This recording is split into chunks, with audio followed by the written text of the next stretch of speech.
playing with confidence. Searches it inside 50. Inside 50, good hands. Drilling it into centre half forward. That was end-to-end football at its best. Back-to-back goals either side of quarter time. They have done it, the Bulldogs! I'd find somebody for you. There ain't no wall I would run through. In your corner when they're ringing the bell. Come hell or high water. I'd find somebody for you. Yes, g'day WAFL fans. Welcome one and all to another big edition of Around the WAFL. It's our Tuesday night edition of our recap program because the big matches were on WA Day, and let me just say, it was one of the drunkest days in football. Why? Because we had two derby upsets, and we'll recap them all for you here today on Around the WAFL. It's on the Around the WAFL YouTube channel and on your podcast service. And I hope you kept yourself safe from the wet and windy conditions across the long weekend, and I hope this man did as well. Alongside me once again for a Tuesday night this time rather than a Monday, it's Ethan Roth. Rothy, have you caught your breath yet? Yeah, g'day, Paul. At last, it was a great weekend. Obviously, always a traditional weekend of the long weekend, and some upsets in there. So I reckon caught a few by surprise. Certainly did. It caught everybody by surprise in Joondalup and also at Fremantle Oval. We'll recap those games during the show and also recap the WAFL W action, including a great derby at Goodgrocer Park on Friday night that you were a part of behind the mic. A great job as always. And of course, Ethan's Colts Report is back and also the Player of the Year votes. And along with that, as if this show is not stacked enough, the top 3 plays of the week, the highlights of the highlights, and it includes a Dudfield show at Swan Districts, and it's fair to say that headlined the day at Bassendean.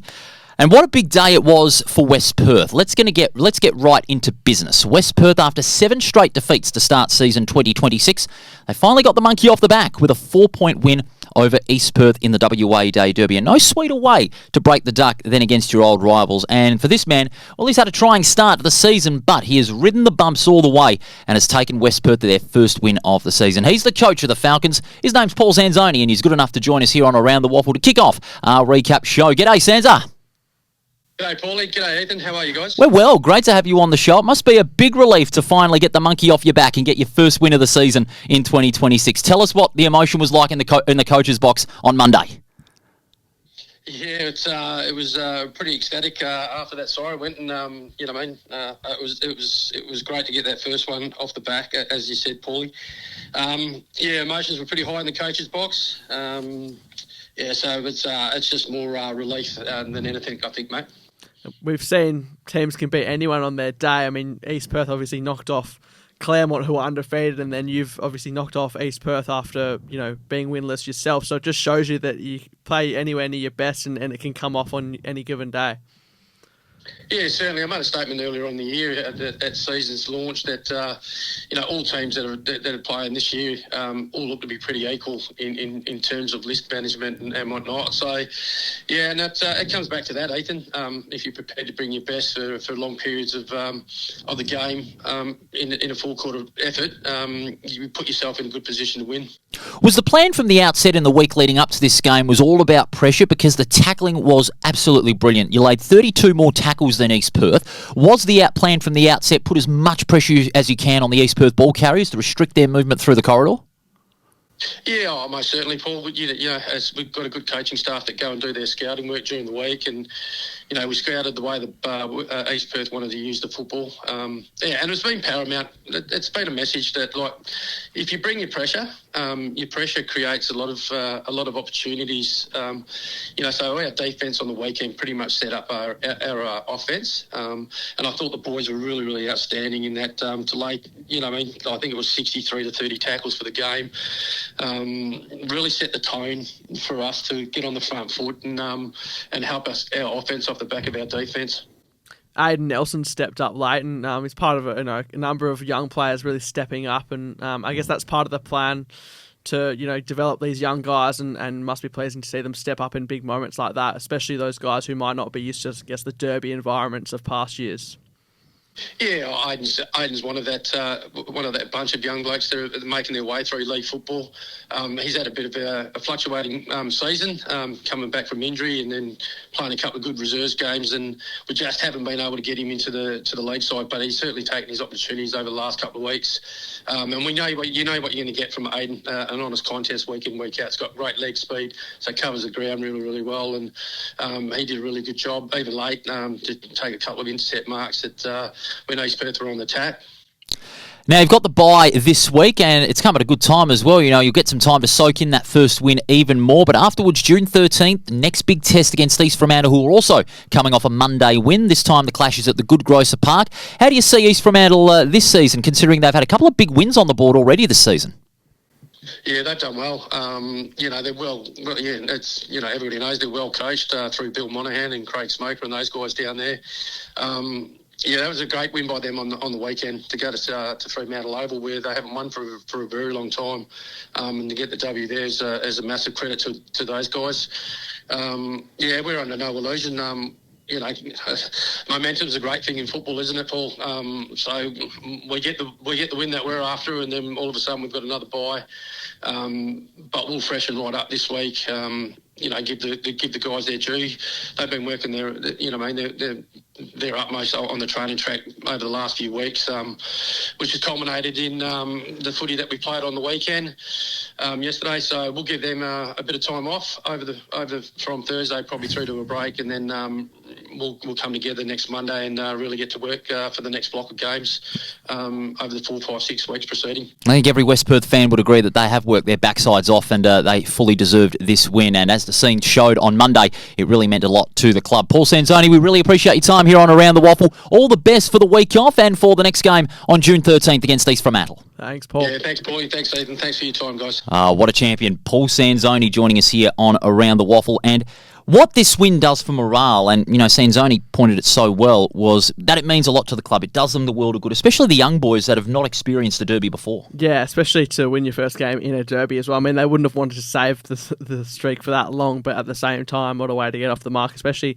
a team who knocked off Claremont. So it just shows you that, the ladder position might say otherwise, but anything can happen on any given day. And that makes the competition incredibly open and creates great interest amongst the WAFL. We'll recap that game and all the matches in a little bit more detail right after the break here on Around the Waffle. By the way, we can't do this show without great support from the likes of Front Row Screen Sport, Grant's Car Stereo, Sullivan Logistics, and of course District Promotions down at East Vic Park. We really do appreciate your support in 2026. We've also got another great guest on later on, Claremont's Georgia Webb, following their great win over Perth in the Waffle W competition. Stay where you are, folks. We're going to clear a break, and when we do come back, we'll recap a massively exciting WA Day long weekend of footy. Stay where you are. Back after this.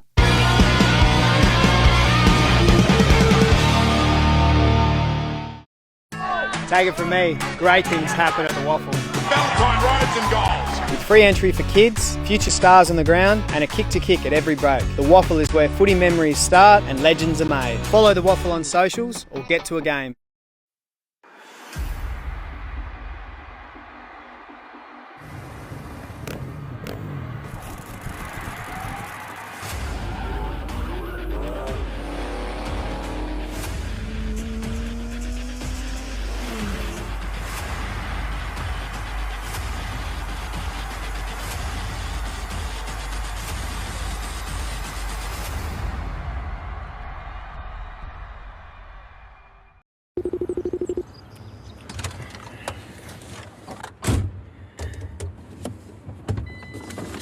Hey Siri, how to connect Bluetooth to Mac truck? Sullivan 2, what's your position? Just a midfielder, mate. On your left. Oh, come on, get out of the way.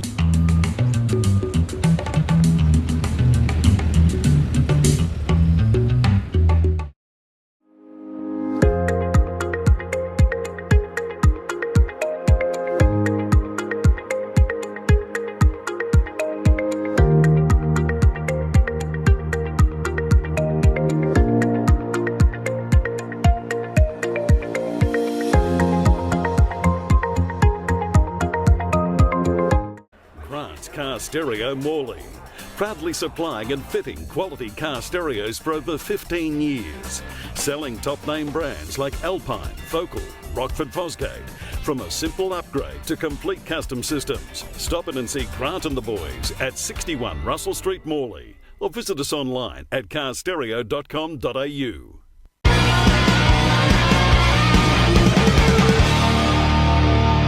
And you're back with us here on Around the Waffle. Paul Persing and Ethan Roth on a high, and we hope you are as well after an exciting WA Day long weekend. And it again proved to be one of the great weekends on the football calendar. This show is all thanks to District Promotions, Front Row Screens, Grant's Car Stereo, and Sullivan Logistics. And you can check us out on our socials, Facebook and Instagram. Let's recap all the action, Rothy, and it started off with a bang with 2 games on Saturday. Firstly, at Sullivan Logistics Stadium, Rothy was a tight one throughout, but Claremont just hung on by 3 points over a gallant Subiaco, 9-8-62 to 8-11-59. Claremont won the game, but having said that, they did get lucky. Subiaco came hard at the Tigers in the last quarter, and the Lions, by which, lost no admirers. Yeah, Kieran Douglas, feel for him, hit the post, and then the siren went soon after to have a chance to win the game, but of course can't put it down to that purely. And yeah, Subiaco, credit to them for pushing a team like Claremont. But yeah, Claremont, they weren't overly convincing, but sometimes you do have to win ugly. Absolutely, win ugly sometimes, but you still get the 4 points nonetheless. Subiaco were mighty impressive considering they lost Ryan Borchett and Ben Sokol before the match, so they were late withdrawals. And the players that were in the side, Noah Hibbins-Hargraves, Campbell Henderson was also in the side, but he only had 2 possessions. To get within 3 points without 2 of your key forwards is very impressive. Yeah, absolutely. And yeah, back at home, taking some of that confidence and the style of play from the Swan Districts game into the Claremont game, albeit tough conditions. And yeah, I thought they stepped up. But yeah, Claremont steadied in the end, and I feel like it'll be a win of relief for Ash Prescott's side more than anything. Certainly will, especially with the experienced players stepping up to the task as they usually do. Rogers among Claremont's best with 33. He had 13 marks as well, so his presence in clunking it out of the airspace was brilliant. Sam Alvarez in fine form as well with 27. But for me, the star was Alex Pearce. I thought as a defender midfielder, he can really play that role to great effect and ease the workload of the likes of Rogers, Alvarez and Callan England, who had 29 on the day. Yeah, Pearce has really stepped up, and I guess in a similar boat to Jasper Peace, those two working, quite well together in the back half. So, yeah, I think, they're really starting to develop down there, and their best footy's ahead of them, which is exciting for Claremont considering their ladder position.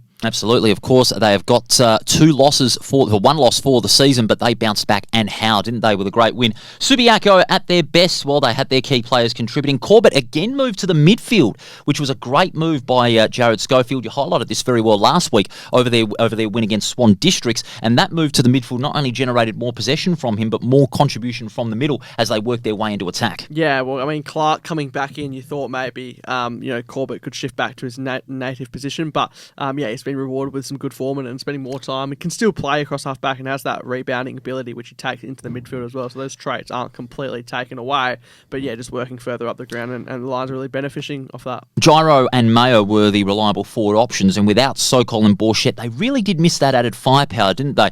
But up forward for Claremont, you had Tyson Headland bobbing up with a couple of goals, and Kieran Gowdy again as that main tall forward with 3 goals. So it was a battle of the forward lines, although there wasn't really much scoreboard pressure. It was a scrappy game in trying conditions, but both forward lines played their role. Yeah, Tyson Headland kicked a nice goal out of the pack. He kicked 2 on the day, as you said. Kieran Gowdy, pure efficiency, just the 5 disposals, but 3 goals within that. So for a tough day for key forwards, he certainly made the most of the opportunities, even if he didn't have heaps of them, spending a bit of time in the ruck as well to help his midfielders up further up the ground. To follow up a poor loss with a great win against really gallant opposition, that shows the maturity and the class of Claremont. To bounce back after a loss like that, which I will bluntly say was embarrassing the week before, losing to East Perth in that centenary game, but to bounce back against Subiaco on the road, great response. Ash Prescott will be very pleased. Now we go over to Steel Blue Oval, and at 3/4 time, Perth led by 7 goals. You would think that Perth would have been home and hosed. Wrong. Tell that to Andrew Prune and a bunch of hungry Swans who kicked 7 goals in the last quarter and snatched the game by 11 points. What a comeback by the Swans. And this is a win of great character for Andrew Prune's men. I was on the call with John Townsend for this on Saturday, and the maturity and the character they showed under pressure was first class. Yeah, just never giving up on the end. And well done to you on that call as well. It was an exciting finish, particularly for Swans fans. So, don't underestimate what this can do for a group, with the belief in terms of coming back from any situation situation in tough conditions as well. So, and that was their best last quarter for the season. They've usually been one of the worst sides when it comes to last quarters. Before then, they'd won only 2 out of their 7 last quarters to date, and this was their third, and I'd say it was their best. They needed to find that edge. Yeah, they really turned around their form in that aspect, and yeah, disappointing for Perth in the end. That's a bit, they're a losable game, you could say, for them, and given the situation they were in. And probably maybe just got complacent in the end, thought the job was done, and were thinking ahead to the next week. No room for complacency in the WAFL. I think that's going to be a hard lesson for Perth to learn, especially some of the experienced heads who just fell away. Constable faded away out of the game. Zach Harding faded away out of the game. Aaron Clark, he kicked 4 goals, but he faded away late. A lot of Perth's keys faded out of that game, and that was due to additional Swan District's pressure, and Perth just couldn't find an answer. No wonder Mark Stone was hot-headed in the coaches' rooms after the game, and I don't blame him, because that was a game Perth should have got on with and won it, considering the form that they were in for 3 quarters. And as much as we've sung Perth's praises over the last year and a half, and that's been deserving. They have no right to get complacent. They haven't won a premiership in close to 50 years, and of course they broke that streak last year of winning a final. But they have no right to do that. So hopefully it's just a reminder that you can't do that in this competition. And the Swans players really got on top. I was really impressed on debut. Blake Kelly had 20 disposals on the goal. It's been a while in the making. Maybe thought his league debut would come sooner, and we're saying that a guy who's only 1 year out of his top age year, but he really adapted to WAFL footy seamlessly, and he's really putting a good resume together off the back of starring in the under-20s versus under-18s game as well. Speaking of the Kelly boys, what about Luke Kelly? That great goal in the last quarter that sealed the deal. That was as clutch can be in that last quarter. Speaking of the other players in the Swan District's lineup, I thought Turner, that was a captain's last quarter he had to make an impact and play at 110% intensity beyond your best and amassing 30 disposals. Incredible. Impey also upped his game. Reedy kicked a couple of goals, and he made things happen in the last quarter. I keep telling you, when he gets the ball in his hand, things happen, and he made things happen in that forward line of the last quarter. So too did Provost. Petrich, even though he wasn't as effective as usual, he kicked a couple of goals, but they were just able to make things happen and get first to the ball out of the centre. Yeah, and it's amazing what continuity can do. A lot of these guys coming over from interstate. You mentioned a couple there like Provost and Petrich and Cohen. Yeah, probably was going to take a little while for them to adapt, but this game highlighted that they've really stepped up to WAFL footy. And a lot younger than we realised as well. Absolutely, maturity beyond their years. And it finds himself just a win outside the 5. Things can turn so quickly, and it did for the Black Ducks on what was a very special day in football. Just by the way, too, before the game, we want to send a special shout out to the Cousins family, of course. We found out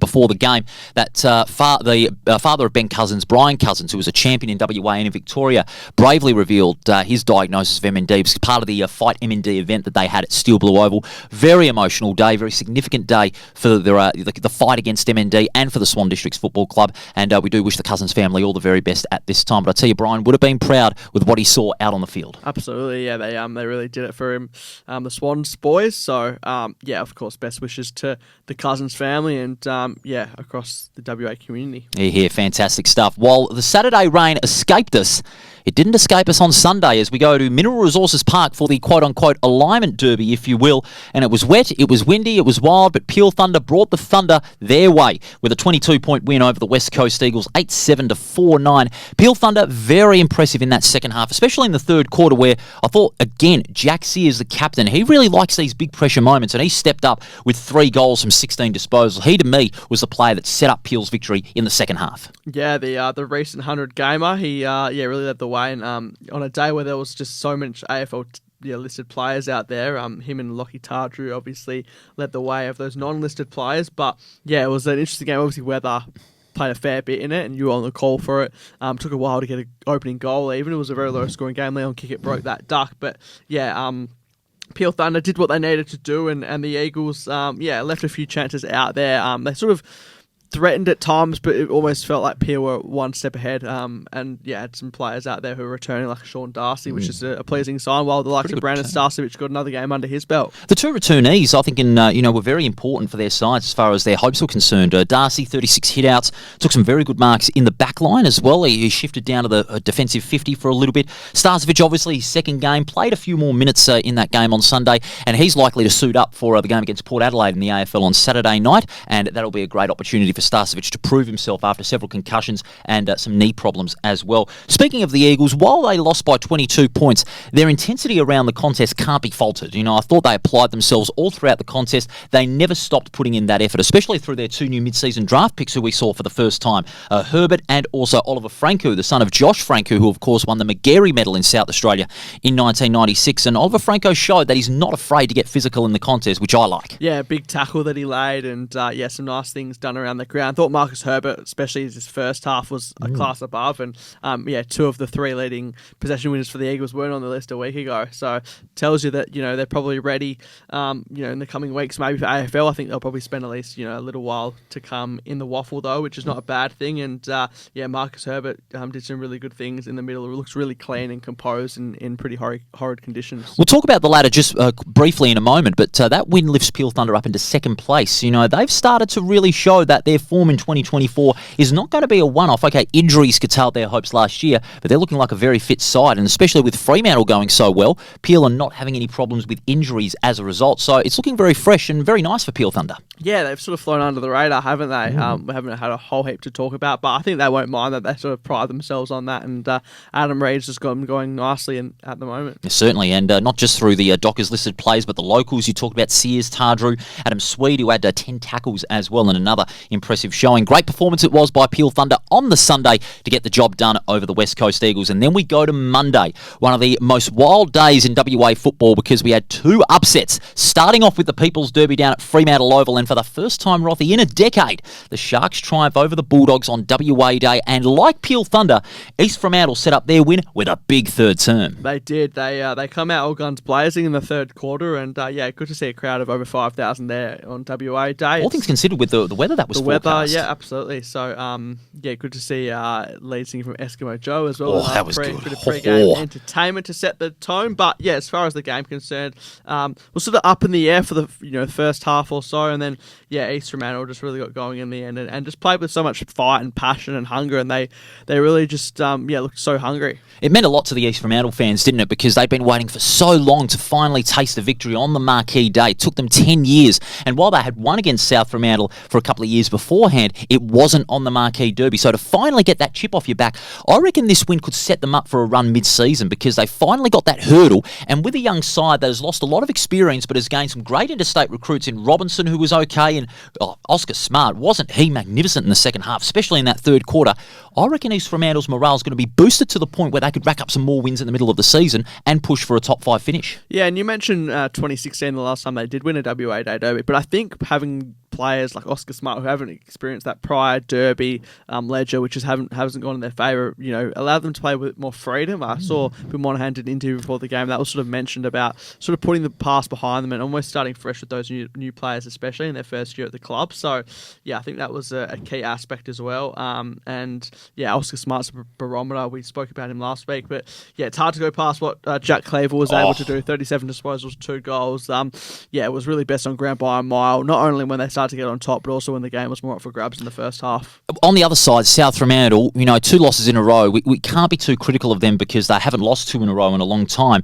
But, losing to Peel Thunder last week I thought was unacceptable. But losing to their rivals and letting the game go in the third quarter, just not good enough. I reckon for the reigning premiers, with 2 losses in a row against high-quality teams, this is a bit of a wake-up call. And obviously to make things worse, they still haven't got Hamish free. He's not going to be available till mid-season. No Matty Parker through suspension. And you've got the likes of Rusco and Strom heading to Europe in a couple of weeks, which hasn't gone down well with the club. It's starting to unravel, you'd feel, for South Fremantle, but not to the extent of their on-field performances. They can bounce back and they'll need to quickly, and they've got the cattle to do so, but it's not at an ideal time to do so. Yeah, and I think really highlighted how much they miss Matty Parker in the midfield. They're nowhere near the same side without him. I mean, you can go so far as to say like their premiership credentials lie heavily on him, and they wouldn't say that, but I think it's evident he's so much better when they're in the team, really lifts them. Johnny Marsh shut down Trey Rusco really wasn't well. He brilliant. And then they threw Noah Strom up forward in his 150th, which was a good weapon to have that they've sort of maybe come to realise. But it was too late in the end. And you mentioned those 2 players going overseas, so it's going to really put a lot of pressure on the likes of Cooper Clark-Deering. But to South Fremantle's credit, their first half was very good. Even though they went into half-time a couple of goals down, I thought Bletchenden was very good. Florenka got a lot of possessions, laid down 8 8 tackles. Colborne was okay in the ruck. Wes Love, for the former Claremont player, he's acquired himself a very good role in that ruck role for South Fremantle. And Isaiah Winder, I thought he showed his great class in the first half in particular. He ended up with 33 disposals. So while we can talk about, the questions that arise from South Fremantle after this second straight loss, we've got to, give credit to those players that didn't stop trying. Yeah, absolutely. And Jermaine Jones' mark as well was a highlight. That's a contender. It was, and I feel like they're a victim of their own success because they have lost more games than they did last year, and so therefore we're saying what's happened to them, but really they're still in a good position. So I think you've got to take the good with the bad in that sense that the expectation is high under Craig White in his second year, and we won't read too much into it, but a bit of a victim of their own success at this stage. But East Fremantle, they achieved great success, and the celebrations over there at East Fremantle were rampant, no doubt, on WA Day, but rightfully so. Well done to East Fremantle, their first win on WA Day for 10 years. Now, remember 2 years ago, Rothy, at this corresponding fixture, we talked about the 2024 Perth Derby being one of the best. Well, I'd have to say this one just about topped it. The pressure that was put on by both West Perth and East Perth was rampant right throughout the day. There was never anything in it between the two teams. West Perth broke away in the first half, but East Perth came back as we knew they would. But in the end, it all came down to a set shot after the siren, and in the end, West Perth got up by 4 points to win their first game of 2026, 8-12 to 8-8. They were smiles all round over there at HIF Health Insurance Oval. The red and the blue finally getting the points. Yeah, Benny Middleton's shot going to the left-hand side of screen. Looked good off the boot initially, I thought. It did, and it was obviously a very tough kick, and then when that pressure's on you, so I think West Perth thoroughly deserved to win in the end, regardless of how that played out, but of course it went their way in the end, and they're off the mark finally. It's been a little while, and I think you probably wouldn't have thought it'd be against a team like East Perth, who obviously made the grand final the last couple of years. But West Perth, who knows if this could make it a couple in a row, albeit they have the bye now. It could be a good sign for West Perth. It could be the start of something, to finally get the monkey off the back. And in a high-stakes game against your arch rivals, it'll certainly mean a lot. Paul Sanzone was emotional in the rooms after the game. I was down there at HIF Health Insurance Oval covering the game for Around the WAFL, and it certainly meant a lot. It meant a lot to Joseph Hinder as well. I spoke with him briefly after the game. Here's what he had to say. It's a great feeling, and it goes back a long way, and to the fans, I think it really meant a lot to them. As we saw, singing the song, and that's where it goes back to. It goes back to that heritage, and for the boys, it just means that our process works, and that's just the standard now. Like we don't look back at that, and now we look forward, moving into this bye, and hopefully we can take it on to the other teams, because definitely we're going to think about our why going forward. Well, Joseph Hinder, you can't wipe the smile off his face. I mean, what a game he had. 20 disposals, but he could run like the wind. And when he got the football, he was always going to be the one to set up West Perth through the corridor going up forward.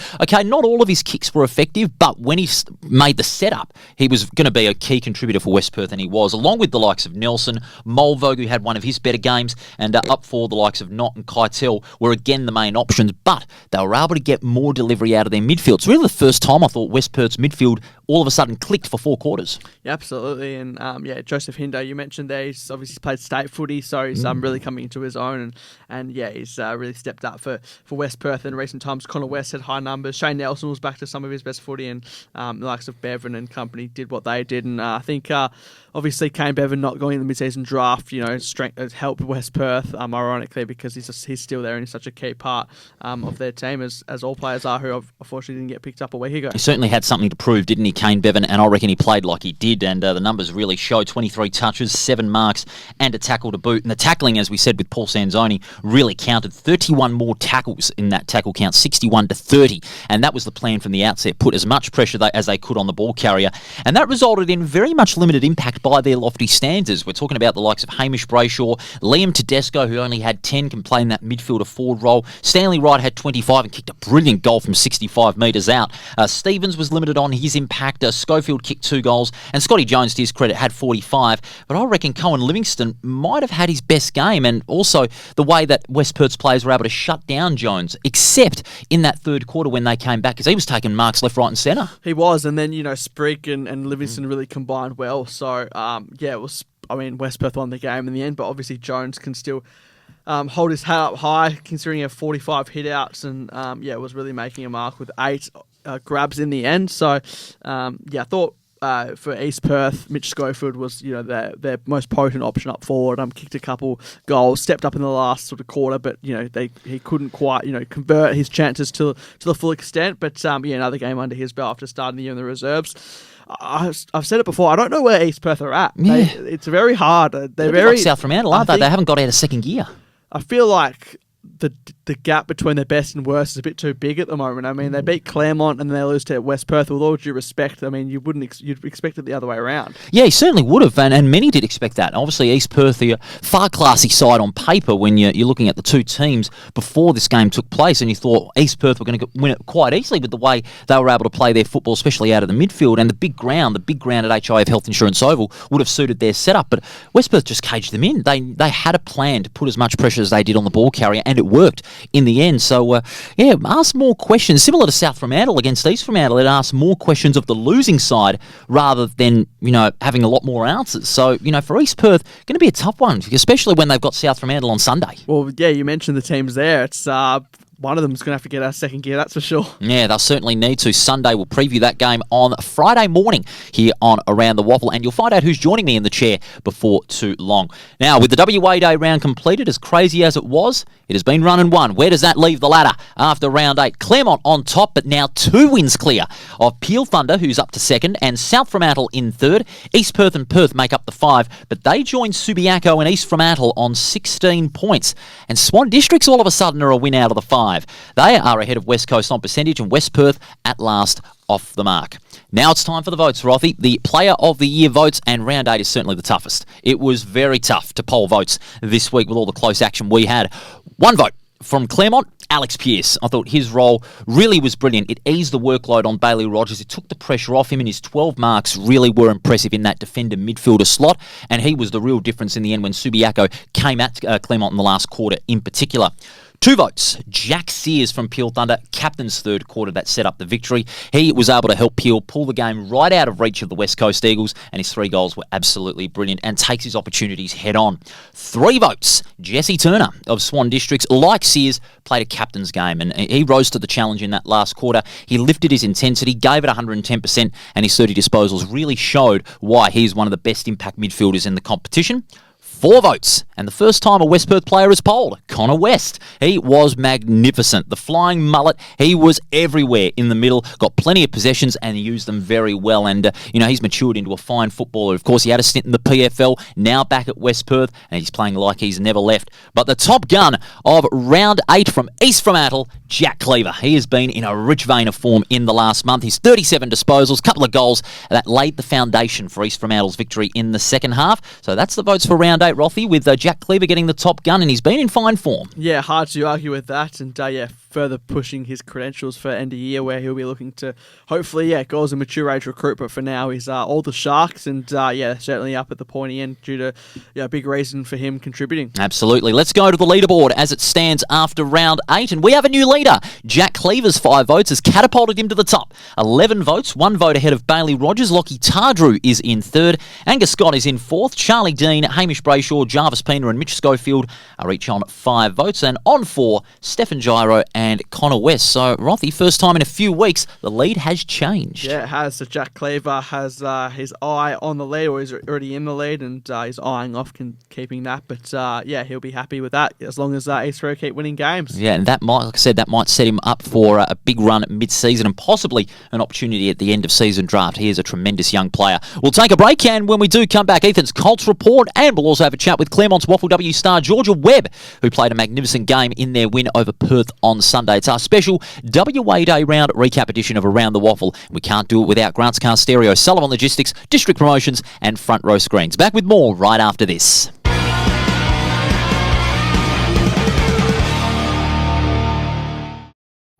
Take it from me, great things happen at the Waffle. FALCONS rides and goals. With free entry for kids, future stars on the ground, and a kick to kick at every break. The Waffle is where footy memories start and legends are made. Follow the Waffle on socials or get to a game.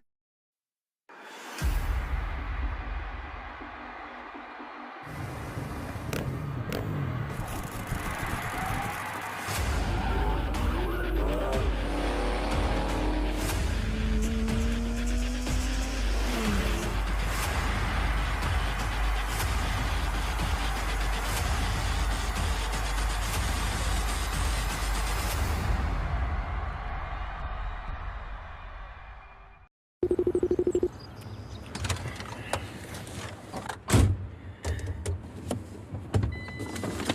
Siri, how to connect Bluetooth to Mac truck? Sullivan 2, what's your position? Just a midfielder, mate. On your left. Oh, come on, get out of the way.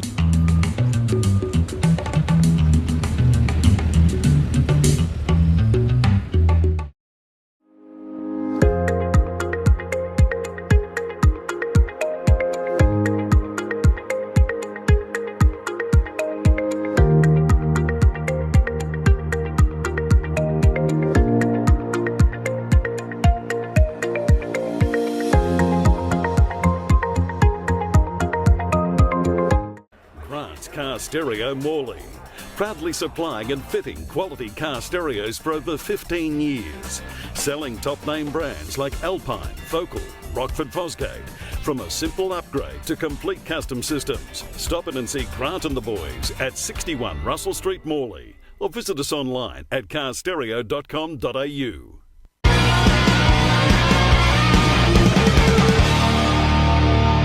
And you're back with us here on Around the Waffle. Paul Persick and Ethan Roth with you. A special Tuesday night recap show off the back of the WA Day long weekend. Rothy's Colts report will be back in just a moment. Big weekend of Waffle Colts football, including a smashing of East Perth at the hands of West Perth. But we're going to get into some Waffle W at this time, because the reigning premiers Claremont, after their round one loss to Swan Districts, they continue to get better. And after inflicting the Swans' first defeat of the season, they had the task of meeting Perth at Revo Fitness Stadium, a side that has exceeded expectations already in their second season. But Claremont made sure that they reinforced the status quo with a 23-point win over the Demons. And Georgia Webb, one of Claremont's stars, is good enough to join us here on Around the Waffle. Georgia, thank you for your time today. What a great win that was for the Tigers, again looking like the dominant side of the competition.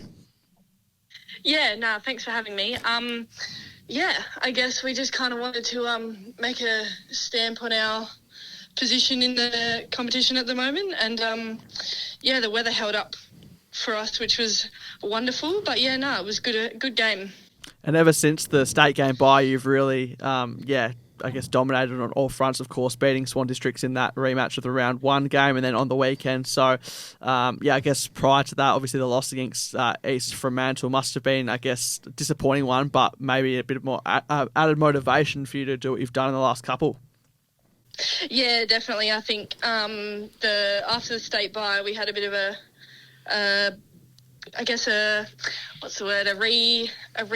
rewind. Yeah. Yeah, and we just came out firing, not wanting the result to be anything like round one. And, yeah, I think we just showed who we are and what we can do against Swannies. And then, again, against Perth, yeah, the East Freo loss, though, hit home a little bit different. Obviously, first time versing my sister, but it was a definite hit in the gut. But, no, it was good to get the win over Swannies and then another one after against Perth. Juliet Kelly broke her own record for most disposals in a Waffle W game against Perth on the weekend. She just continues to get better and better. What's it like, having another year under her belt in her second year? Yeah, look, it's unreal playing with JK. Although I don't know if she beat her or if she levelled with it. I think she had 47 again.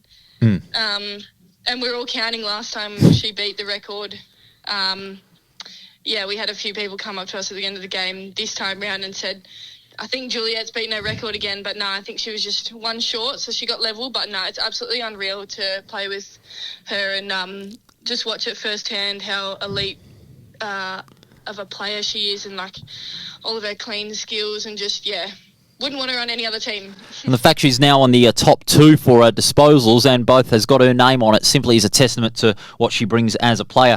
Your game, your individual game yourself was very impressive too. 20 touches, 5 marks, 5 tackles, and it must feel good to make a real key contribution to this Claremont side, especially playing alongside some very experienced stars like Jamie Harkin, the Ortlips, and also a couple of the others like Viney, Kelly, as you mentioned, and Ella Gilby. Yeah, it's always good to help the team get a win, and it's good to get a good personal game as well. like to get off the ground a little bit, even if I'm playing in the back line. And got given a goal almost, so that was a bit fun. But just look to get some consistency in my game, and that really showed last week, which is fun. Love getting my hands on the footy, and it's great to play with all of those stars that you mentioned. I guess we all lift each other, which is really cool. And you mentioned versing your sister for the first time. How was that? Obviously would have been highly sort of anticipated, but no doubt you've got some motivation for the next time. Oh, yeah, definitely. I think at the start of the game I ran, we left our huddle a little bit early, and I saw her and the backies running to their end of the ground, and I was running to the opposite end, and I just went up to her and gave a bit of a hip and shoulder, and they're all coming at me, but it's good fun, good banter. Definitely not letting them get 2 from 2. So I'll make sure no one in my family is going for East Freo next time, and fingers crossed we get more than a 1-point win against them. But first, of course, you got a big clash on Saturday against Subiaco. Subiaco have had a couple of close encounters with the Tigers side. How do you see them as a high quality opponent like Swan Districts and East Fremantle? Yeah, definitely. I think their losses aren't, I guess, a show point of where they are in the competition. I think they've got a bit unlucky at some points, but no, we definitely won't underestimate them and give them the respect they deserve this week, and hopefully we can win against them as well, considering, they had a close one against Swannies last week, so we were watching that closely, kind of hoping they'd get over the Swans, but it'll be a good game. Hopefully not a close one like our last few encounters. Yeah, including that draw last year and extra time in the second semi-final. If it gets any closer, then the Hearts will be racing. All the best on Saturday. Georgia against Subiaco should be a great encounter. Thanks for your time. Thanks, Georgia. Thanks for me, guys. Yes, there she is, Georgia Webb from the Claremont Football Club, speaking to us after that great win over Perth. We'll recap that game in a little bit more detail. Colts report time, Rothy, your Colts report for round 8, and we saw some big results over the weekend, starting out at Bassendean.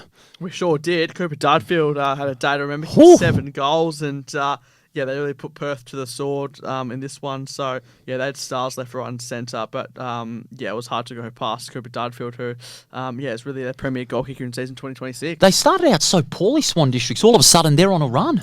They are, they've sort of been known to do this in past years, where they can get on a bit of a run, a bit closer to September, more notably. But it's led by their skipper Jai Debonor, 26-1, really leading from the front. So bad day, I guess, for Perth, but Tyrone Hart's goal from the pocket was a real standout highlight. Don't you love those goals from the boundary? I've gotten a couple of those, so luck's a fortune. But Hill, with the left foot, pulling the rabbit out of the hat was just sensational. Now, Sullivan Logistics Stadium, Claremont survived another close one against Subiaco. Yeah, I mean, you wouldn't have known this game was, this close judging by the ladder positions, but Subiaco gave Claremont a real fright. 13-point win in the end for the Tigers, and inaccurate goal kicking really cost Subiaco in the end, but Claremont held their nerve, and a couple of guys up forward, Archie O'Donnell for Subiaco kicking 4 goals, and Regan Christensen for Claremont kicking 4 goals as well. They were the main focal points, but Claremont, we know they're adapting to sort of players coming in and out through 18s and PSA duties, but another win for them, and Subiaco saw some promising signs despite not coming away with the 4 points. They certainly do. And then the next leg of the long weekend, both the derbies played on the Monday. We started out in the morning at Joondalup, and didn't West Perth put their arch rivals to the sword? Yeah, they looked like they could have held East Perth scoreless for the whole game. East Perth didn't score a goal until about the 17-minute mark of the last score, and then they piled on 2 more on top of that. But West Perth, another big win off the back of a big win against Perth at previous game. Campbell Craig had 40 disposals and a goal. Really led the way. Look at Bogs, they replicated what he did with another 36-1 goal effort, and Ty Barraclough 27 disposals, took 9 marks as well. Zach French 26 disposals, 2 goals. You could go about the whole list just about, and West Perth really it was a demolition in the end. It certainly was, and not just that, Xavier Zucchetti bobbed up with 4 goals as well. He was a real key up the forward line as well. And finally, the Fremantle Derby that kicked that ended the Colts round under the lights at Fremantle Oval, and unfortunately the South Fremantle day got even worse. Their Colts lost as well to East Fremantle. It was a great day for East Fremantle weekend as a whole. Their WAFL W won. Their reserves did lose, but apart from that, they got everything right, and in the Colts as well by 12 points. points. So, South Fremantle went on a bit of a run late, but it was East Fremantle. And a lot of their bottom majors, even double bottom majors players, stepped up as well. So it was pleasing to see from an East Fremantle perspective that they weren't reliant on the more experienced guys. And an eye to the future with East Fremantle's very talented group with the 16s coming through. Absolutely. And East Fremantle, that win will certainly mean a lot because they're going to be in touch with the top two as you take us through the Colts ladder. Who's on top and who's just out of there in the 5? Yeah, Claremont, surprise, surprise, they are on top with 28 points. South Fremantle in second position, despite that loss, still in second where they lost their first game of the season. That one being East Fremantle in third position. West Perth and Swan Districts round out the 5. Pure Thunder, East Perth, just outside Perth as well, and Subiaco at the bottom. But the good thing is every team's won a game. You cast your mind back to last year where Peel didn't win a single game.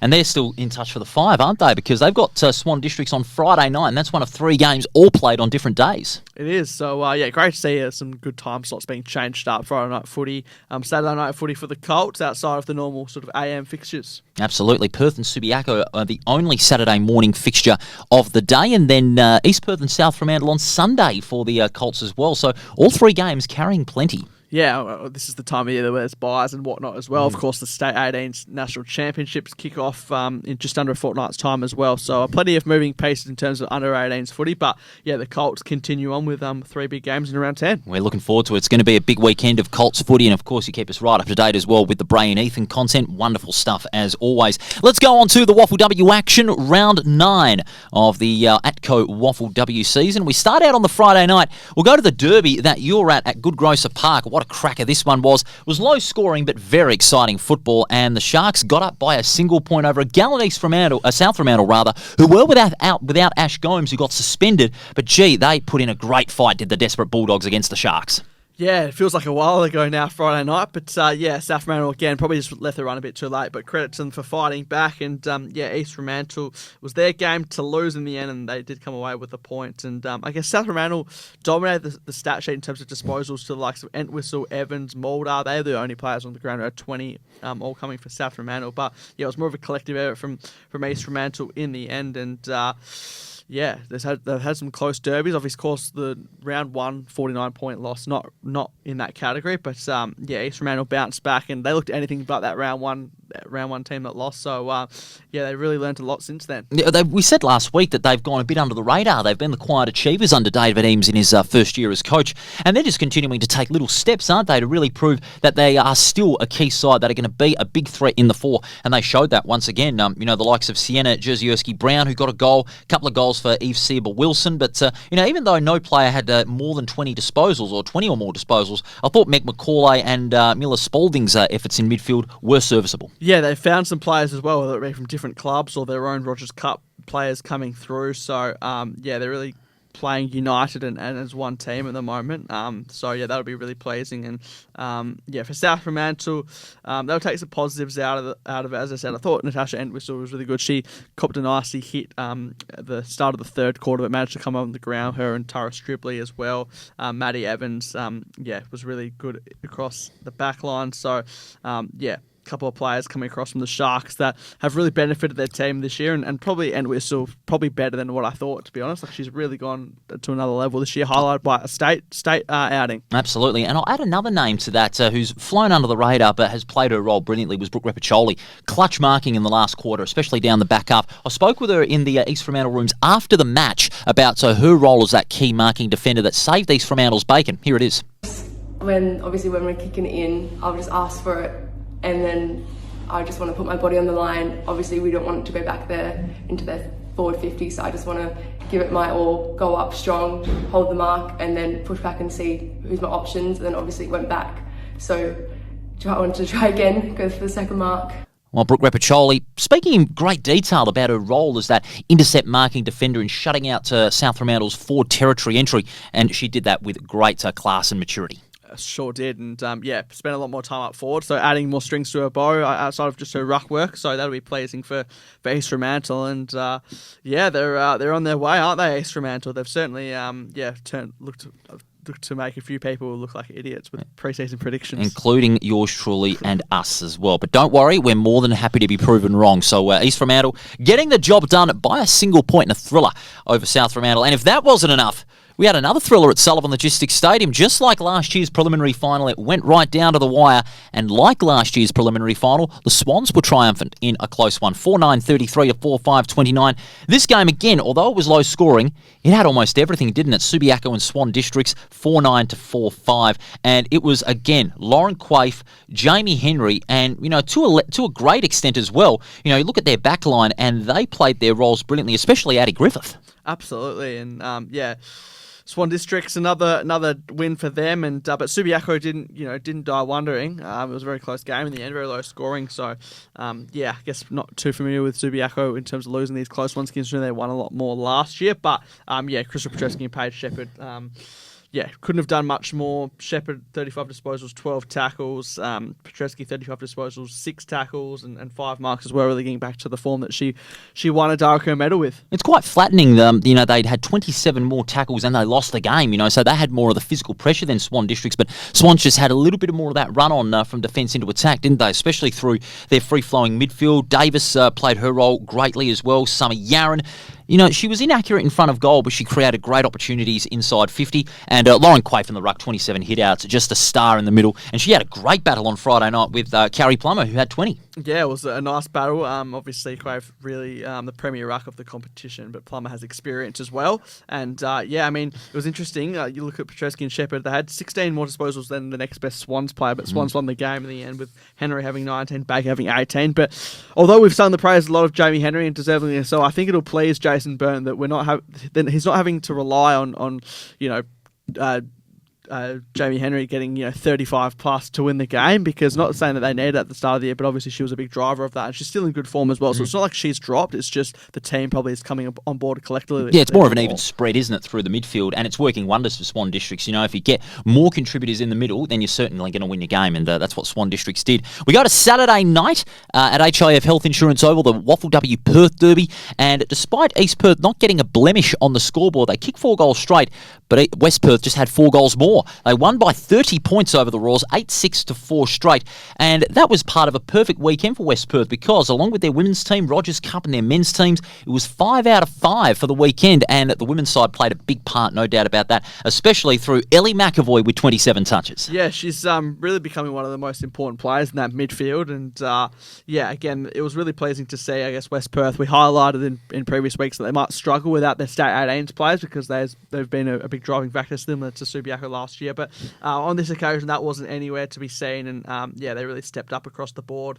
It wasn't a total domination in the end, but you could tell there was a gap between them and the Royals. First quarter start in particular, 4 goals to 1, and I reckon the East Perth side, to their credit, while they applied the intensity, through the likes of Ugal Hayward, who booted home a goal, Meg Brown, who was among their best with 26 disposals, and in the ruck, Brooke Edwards with 31. We spoke with her last week on that winning goal she kicked against Peel Thunder.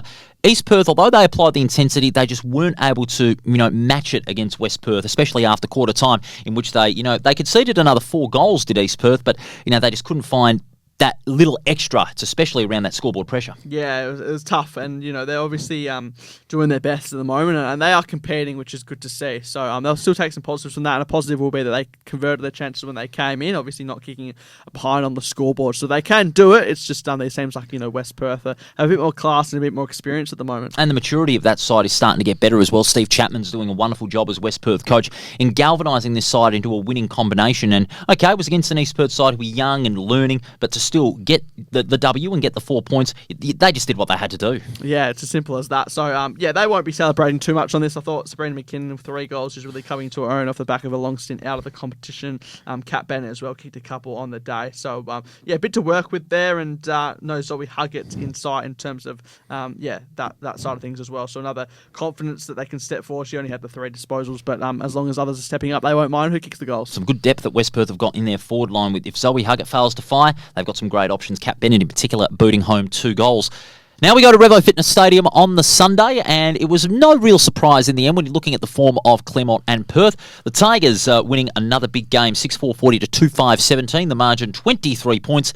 And it was a similar tale with Swan Districts and Jamie Henry. They don't just rely on Jamie Harkin to get, over 30 disposals, but they got a more even spread. They had Juliet Kelly, as we mentioned, equaling the record of most possessions in a WAFL W game, but you also had Georgia Webb, Jess Freem, and Eva Campo getting amongst the disposals. It was a well-clicked midfield field on Sunday. Yeah, Jamie Harkin's really starting to get into her work off the back of that best on ground performance in the state game. She's doing it week in, week out at the moment. 33 a goal, 6 tackles as well, doing it on the defensive end. And Claremont as a whole, you could say, really finding their groove now. I mean, they've got such lofty expectations, so they've been ticking on nicely. A couple of games that they've lost, but they're really still the benchmark of this competition, highlighted by what they did to Perth, who are improving, but Claremont are really a class above. They certainly are. Must give credit to Molly Warren of Perth, the ruck for the Demons.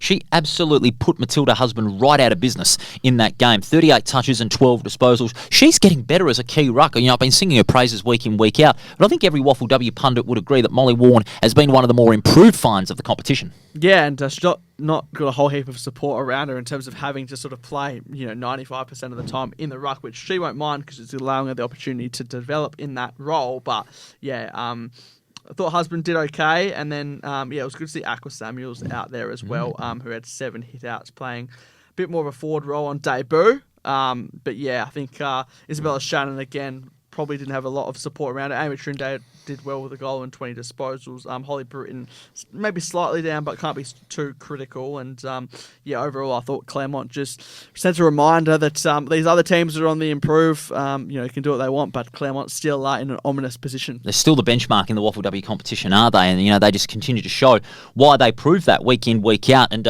regardless of the quality of the opposition, you keep banking those wins, and you're going to get those results. And Claremont certainly got those results, and a great result it was for the Tigers. Winners by 23 points over the Demons at Rebo Fitness Stadium. Where does that leave the ladder after round 9? And we're halfway through the WAFL W competition. How does it go by so quickly? But it's been a great competition so far. Swan Districts remain on top, 7 wins out of 8. Claremont and East Fremantle each on 6 wins, but Claremont have a far superior percentage. Then West Perth make up the 4. Subiaco outside the 4 on percentage. Perth and South Fremantle are half a game outside the 4, and then East Perth and Peel Thunder a long way behind on the bottom of the ladder. What have you seen, before we get to the votes, Rothy, what have you seen in that first half of the WAFL W season? Who's caught you by surprise? Who has stood out? What has been the highlights so far? Yeah, I think East Fremantle have probably been my biggest surprise, sitting third on the ladder, equals second. I thought losing a lot of their players, and even though McNaughton recently would have dampened their hopes, but new players have just stepped up, and they're really playing like a galvanised team, so they've probably been the big surpriser as well. Of course, Subiaco have drifted a little bit, but we know that they had a couple of players high-end drafted last year, which leaves a bit of a hole. South Fremantle, have dropped a little bit as well. But, I mean, you look at the team, Swan Districts, Claremont, who played off in the grand final last year, and East Fremantle, who obviously made the finals, and West Perth. I think the top 4 probably reflects who are the top 4 teams at the moment. Maybe not necessarily order. I think West Perth have a lot of room to grow, and those 18 players coming back will make a big impact later in the season. But, I think it's probably evident at the moment who the best 4 teams are, with the likes of Subiaco, Perth and South Fremantle still in the hunt. Great summary there, Rothy. Great work on the WAFL W competition so far. Now, time for the votes. Who have you cast in the Round 9 Player of the Year votes? Yeah, so 1 vote in a losing side. Thought she couldn't have done much more. Had the bandaged head in the end as well to come back and show some courage on the field. Natasha Entwistle with the 1 vote for South Fremantle. As I said earlier, I think she's probably exceeded expectations, certainly externally, and she's really going to be a great player for a long time to come. Krista Prusevsky with 2 votes for Subiaco, again in a losing side, but had higher numbers and gave us some flashbacks of what she did last year to win the Dara Kerr medal. 3 votes for Ellie McAvoy for West Perth, and she was their best in their midfield, and the numbers reflect that, but just the way she goes about it. She's very determined player, and players with like a lot of passion as well. So she gets the 3 votes. Jamie Harkin for 4 votes. I thought couldn't have done much more in the midfield, and again she's probably going in second gear a little bit to start the season, but really getting into her work now and show why she's been the most decorated player really in the history of the competition. And then her teammate steals the 5 votes off her, but they won't mind between them too much. Juliet Kelly, 5 votes. Hard to go past her for equaling her record and getting close to 50 disposals, which, you compare that to the men's game, 5 less minutes each quarter, Colts at least. It's a fair effort to get that many disposals in that little amount of time. Fair many for a team to get 9 votes, sort of like a 1-2 in a motor race, but a job well done by Juliet Kelly and Jamie Henry. And Rothy, where does that leave the leaderboard? Yeah, so Juliet Kelly's gone up to second position now. Still sits 11 votes behind Jamie Henry, who's comfortably in the top spot. Still a way to go though. Paige Shepherd rounds at the podium on 12 votes. Noah McNaughton on 8. Won't see her again as she's been picked up by Fremantle. Ruby Sargent Wilson on 7. Poppy Stockwell, Chloe Wrigley, and Chloe Wrigley on 6, while Amber Kinney and Sabrina McKinnon are on 5 and rounding up the top 10, but maybe making a late bolt is Jamie Harkin on 4. Not that she needs any more votes because she's basically accomplished everything she can. And she keeps on going. She had a great run of form since the state game, I will say, as well. That's the top 10 after the halfway mark of the ATCO WAFL W Player of the Year votes. Very exciting competition so far. We're going to take one final break, and when we do come back, we'll have the highlights of the highlights. The top 3 plays of the week. It's all thanks to Front Row Screen Sports, Sullivan Logistics, Grants Car Stereo, and District Promotions. And you can check us out on our socials, Facebook and Instagram. More after this.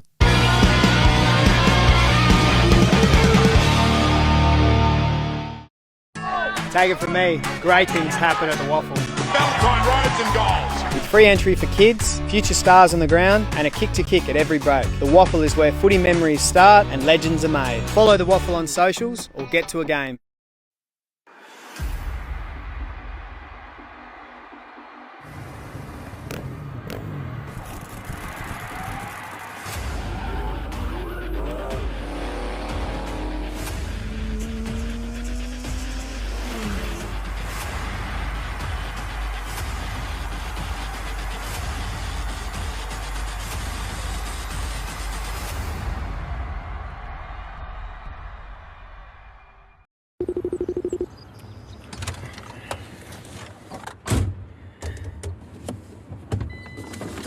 Hey Siri, how to connect Bluetooth to Mac truck?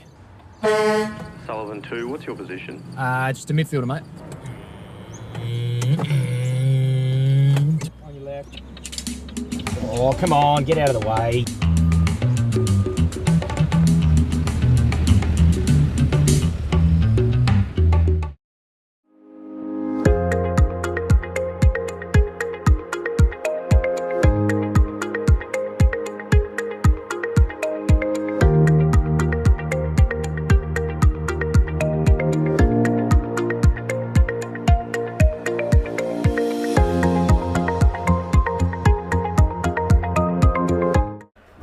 Car Stereo Morley, proudly supplying and fitting quality car stereos for over 15 years, selling top name brands like Alpine, Focal, Rockford Fosgate.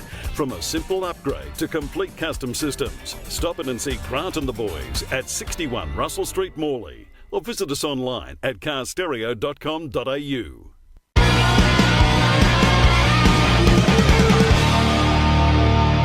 And you're back with us here on Around the WAFL. Paul Persick and Ethan Roth with you. Special Tuesday night recap show. Time for the highlights of the highlights, Rothy. Top 3 plays of the week. And we're going to start off at Goodgrocer Park, where you were at on Friday night. How about Basiley from South Fremantle firing up from the 50? Yeah, she either disguised it well or, either way, it doesn't take away from what she did. But, looked like she was going to be passing it. There was no real lead on site. She thought, I'm going to go myself. Got over the back and nailed it in the end. And Celebration told the rest of the story. It's what you call taking the game on, especially on a big stage on Friday night in the People's Derby. Great call on Friday night as well. What about number 2 down at Bassendean? The mighty Angus taking a mighty screamer in the first quarter. Yeah, absolutely. And shame it obviously didn't pay dividends in terms of the win, but nonetheless, doesn't take away from what a mark it was to set the tone for the day. And he's got some hops on him, that's for sure. Certainly does. Angus Lewis from the Perth Football Club. He's taken a couple of great marks this season so far. Might be competition for William Reedy, although that mark in round 6 still is very hard to beat. But Angus Lewis providing some great competition. And we stay at Bassendean for our number 1 player of the week. I think it's fair to say it was the Cooper Dudfield show. Yeah, it was. 7 goals in Colts footy, which for most part is going to get you in the highlight section. So, he's such a hard player to match up on, and uses his size and strength to his advantage, and most importantly, he finishes off his work. In particular, that final goal that he booted from the boundary line on the wrong side for a right footer, very, very impressive. That is the top 3 plays of the week, and that's the show for Tuesday, usually on a Monday night because of the WA Day long weekend. It's been on a Tuesday. Rothy, you're killing it as always, and you've got a big game coming up on Saturday. You've got Claremont and Subiaco in the WAFL W. Gee, that one is going to leave your heart racing. Yeah, cast your mind back a year ago around this time. They had a draw at the same...